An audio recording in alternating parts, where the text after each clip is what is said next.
Meu nome é Aline, tenho 34 anos, sou professora de literatura e sempre acreditei que palavras tinham poder. Talvez por isso tenha demorado tanto para perceber que as palavras do meu marido, Vinícius, estavam me ferindo há muito tempo, em silêncio, com ironias disfarçadas de preocupação, críticas revestidas de conselhos. O que antes parecia cuidado, hoje vejo que era controle. Nos conhecemos na faculdade. Eu fazia letras, ele cursava engenharia. Começamos a namorar depois de um trabalho em grupo, e logo nos tornamos inseparáveis. Ele era inteligente, encantador, sabia conversar. No começo, me ouvia com atenção e elogiava meus textos. Dizia que nunca conheceu alguém tão articulada, tão doce. Era o tipo de homem que te faz acreditar que encontrou um parceiro de verdade. Depois de formados, eu fui aprovada em um concurso como professora na rede municipal e ele abriu uma pequena empresa de manutenção predial. Casamos com 2 anos de namoro e, no início, parecia tudo como nos livros que eu lia. Promessas de parceria, planos de filhos, viagens futuras. Mas a fantasia foi desbotando. Lentamente, ele começou a me diminuir. No início era sutil. Ele dizia que meus alunos tomavam meu tempo demais, que eu me envolvia com problemas que nem eram meus. Dizia que ser professora não me dava o direito de me sentir melhor que os outros. Eu nem me achava superior, só queria fazer meu trabalho com dignidade. Mas fui me calando. Queria evitar discussões. As mudanças vieram aos poucos. Ele parou de ir comigo a eventos da escola, evitava meus colegas, fazia piadas sobre a vida pacata de professora. Eu fingia não ligar, mas sentia os arranhões acumulando por dentro. A rotina também mudou. Vinícius começou a chegar tarde em casa com frequência, alegando reuniões com clientes e visitas a obras. Às vezes voltava com cheiro de bebida, outras vezes dizia que o celular havia descarregado. A explicação sempre vinha fácil demais. E eu, como tantas outras mulheres, duvidava de mim antes de duvidar dele. Mesmo assim, eu tentava manter o casamento. Fazia jantares, planejava finais de semana juntos, deixava bilhetes com frases de amor. Ele mal reagia. Quando notava meu esforço, ombava com frases como: "Quer comprar meu carinho agora?" E eu engolia aquilo como quem aceita migalhas. A desconfiança só crescia. Comecei a notar mensagens apagadas no celular dele, mudança de senha, saídas repentinamente urgentes. Quando o confrontei, ele riu e respondeu: "Você anda lendo demais esses romances. Tá criando drama onde não existe." Até que, numa manhã comum, minha vida virou pelo avesso. Eu estava na sala dos professores quando uma colega me chamou de lado e disse, assustada: "Aline, olha isso, tá em tudo quanto é rede." Era um post do Vinícius, com prints de uma suposta conversa minha com outro homem. A legenda dizia: "Não posso continuar com alguém que me trai pelas costas. A verdade tem que aparecer." As imagens mostravam mensagens íntimas, apelidos, insinuações. A princípio, quem olhasse acreditaria.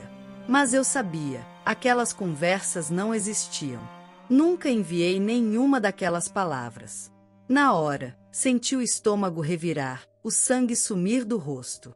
Meus colegas me olhavam com pena e espanto. Aquilo me atingiu como um soco. A publicação se espalhou rapidamente. Em poucas horas, estava nos grupos da escola, nas conversas das mães de alunos. Até parentes começaram a mandar mensagens desconcertadas. Um pai me abordou no estacionamento da escola e, com tom irônico, disse: "Professora, se precisar de um novo namorado, é só chamar." Fui embora naquele dia me sentindo um fantasma. Em casa, a situação foi ainda mais absurda. Vinícius estava no sofá, como se nada tivesse acontecido. Quando confrontei, ele me olhou com frieza e disse: "Você fingiu ser uma coisa que não era. Agora, tá pagando o preço." Tentei explicar, pedi que me ouvisse, mas ele riu e respondeu: "As pessoas já acreditaram. Não adianta tentar limpar agora." 2 dias depois, ele fez as malas e saiu de casa. sem aviso, sem arrependimento. Apenas me deixou com a casa, as dívidas e a humilhação pública. Fiquei em choque. Passei noites sem dormir, tentando entender como alguém que dizia me amar foi capaz de destruir minha imagem com tanta frieza. Revi minhas conversas, minhas redes, tudo. Não havia nenhuma base real para os prints. Eles foram criados com malícia, com intenção. Era uma armação. A dor de ver meu nome sendo arrastado me fez querer sumir. Mas minha irmã, Thaís, não deixou. Veio até minha casa no fim de semana seguinte, me abraçou com força e disse: se ele teve coragem de inventar, a gente vai ter coragem de desmentir. Foi ela quem me convenceu a reagir. Fizemos um boletim de ocorrência, procuramos um perito digital, começamos a guardar provas. E em paralelo, Thaís criou um perfil falso e começou a investigar as redes do Vinícius. Foi quando apareceu o nome de Mariana, uma jovem que comentava em todas as fotos recentes dele, chamando de meu amor, meu guerreiro. Thaís me mostrou os prints. A moça parecia íntima demais para ser só uma fã. Resolvemos puxar esse fio com cuidado. Thaís interagiu com ela pelas redes. Mariana respondeu rápido, como quem gosta de ser notada. Em pouco tempo, começou a falar demais. E foi aí que o castelo de Vinícius começou a ruir.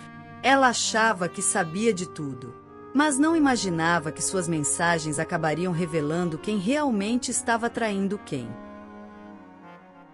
Nos dias que se seguiram, eu me sentia vivendo um pesadelo acordada. Mesmo com a dor latejando por dentro, eu precisava manter a postura. O escândalo da suposta traição ainda ecoava pelas redes sociais e pela boca de pessoas que um dia me aplaudiram nas reuniões escolares. Mas foi ali, no fundo do poço, que encontrei forças para reagir. Com a ajuda da minha irmã Thaís, procurei uma advogada especialista em crimes digitais. Levei todos os prints das postagens, inclusive os comentários ofensivos que vinham se acumulando. A profissional foi direta. Aline, esse conteúdo é falsificado. E se provarmos isso, seu ex-marido responderá não só por calúnia, mas também por falsidade ideológica e danos morais. Ela nos indicou um perito digital de confiança. Ele analisou os supostos prints e, em poucos dias, confirmou: o material havia sido manipulado com programas de edição avançada. Essas mensagens nunca foram enviadas de nenhum número real. Os textos foram montados manualmente. Até o horário das mensagens é incoerente com o padrão dos aplicativos. Aquela confirmação me deu um choque de realidade. Eu não estava louca. Eu não era a errada da história. Enquanto isso, Thaís seguia interagindo com Mariana pelo perfil falso. A moça era falante, ingênua até demais. Em uma das conversas, ela soltou, sem ser provocada: ele postou aquilo só para se livrar logo da ex. Diz que ela queria acabar com ele e que precisava se antecipar. Era uma pista concreta. Thaís continuou puxando o fio com delicadeza. Até que Mariana, talvez desconfiada, mandou um áudio. A verdade é que ele nunca foi sincero nem comigo. E agora tô aqui no meio desse rolo. Se essa mulher quiser saber a verdade, que me procure. Foi o suficiente. Respirei fundo, venci meu orgulho e mandei mensagem para Mariana, como eu mesma. Comecei agradecendo pelo que ela havia dito, e deixei claro que não queria brigar. Só queria entender. Ela demorou 2 dias para responder, mas quando respondeu, veio com tudo. Eu não sabia que ele era casado no começo.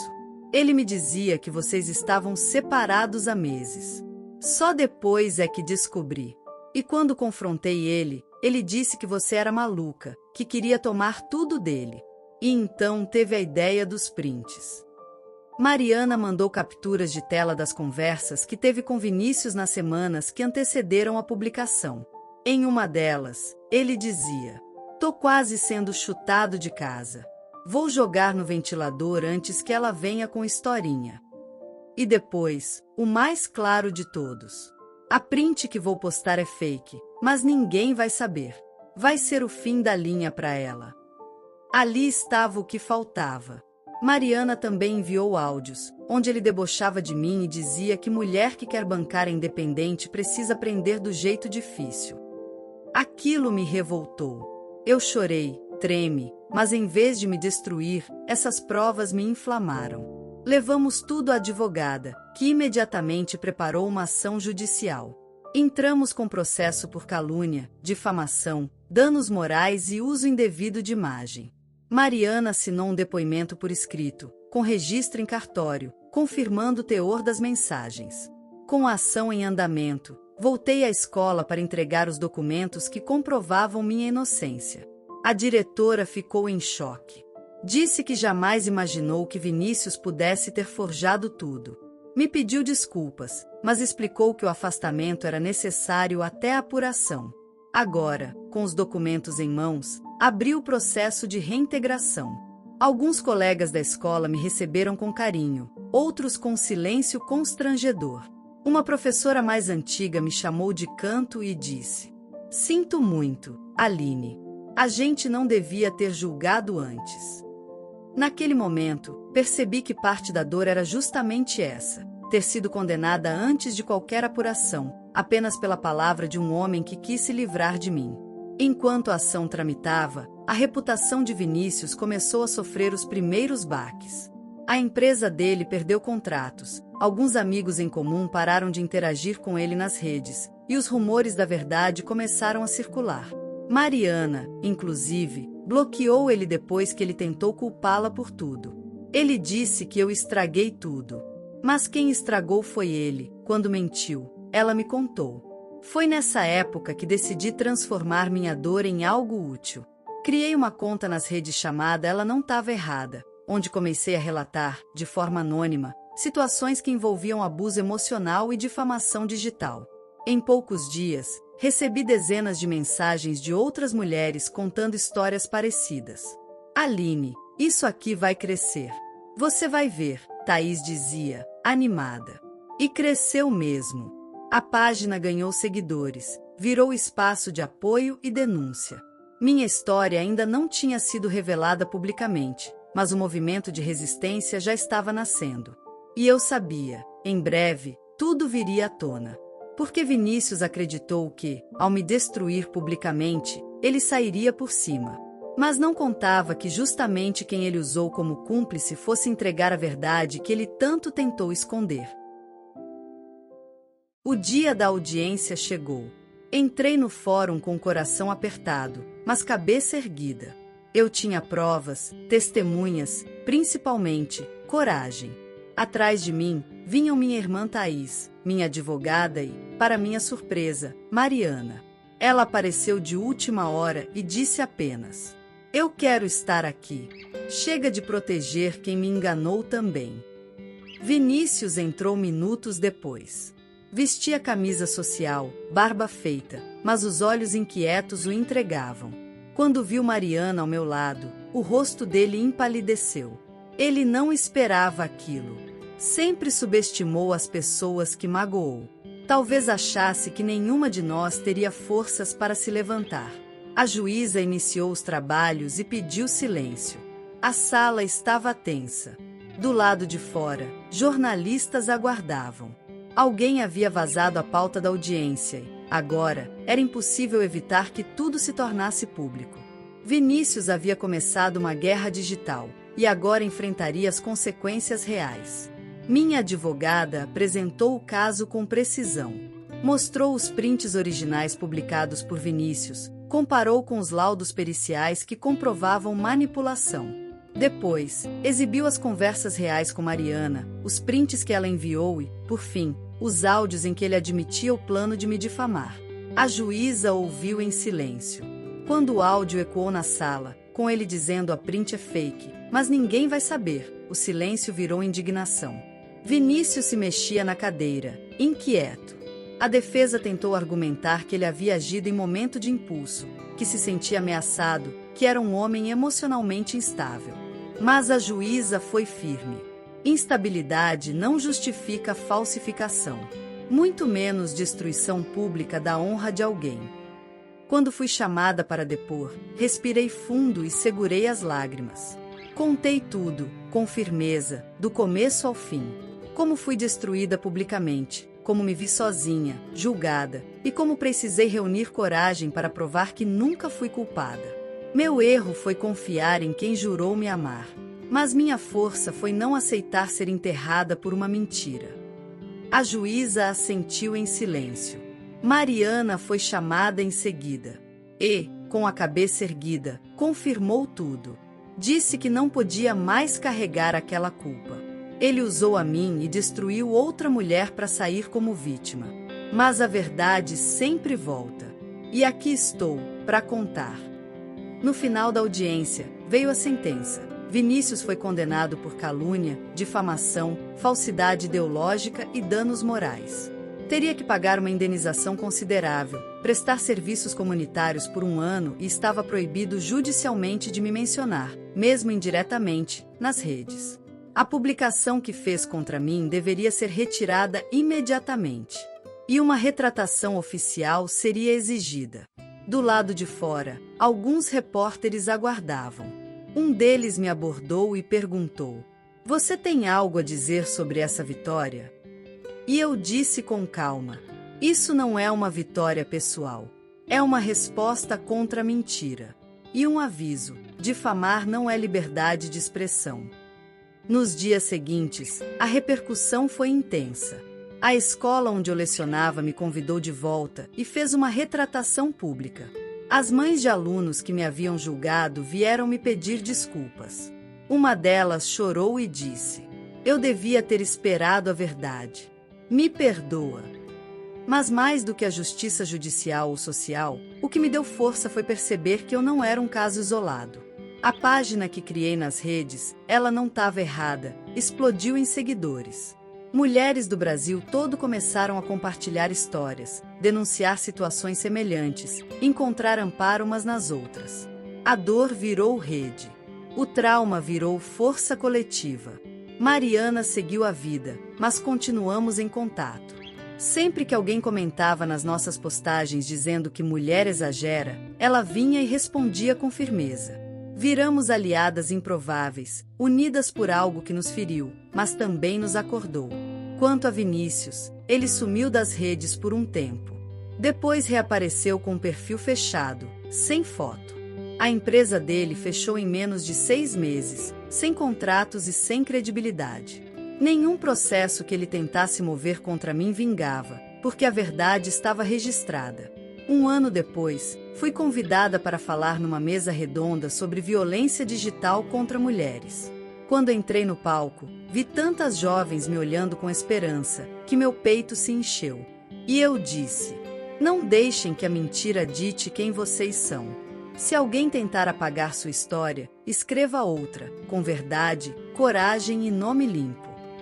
No fim da palestra, uma moça tímida veio até mim e perguntou: "Foi mesmo a amante dele que te ajudou?" E eu sorri, com leveza. Sim, a verdade que me salvou veio de quem ele mais achava que controlava. Porque o que Vinícius jamais imaginou é que, no fim, não seriam os prints forjados que fariam barulho, mas o print verdadeiro, vindo justamente da amante, que desmoronaria tudo que ele tentou construir em cima de mim. A história de hoje chegou ao fim. E se você quiser mudar a sua história através de deliciosos brigadeiros gourmets, os tornando sua fonte de renda extra, ou até mesmo principal, adquira agora seu livro digital, que chegará no seu e-mail com mais de 80 receitas de brigadeiros por um preço ridiculamente barato.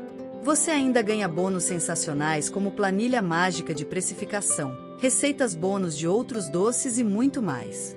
E se não quiser fazer renda com seus brigadeiros, você pode simplesmente deixar seus amigos e familiares apaixonados por essas gostosuras. Clica no link da descrição ou do primeiro comentário desse vídeo e reserve agora seu livro digital.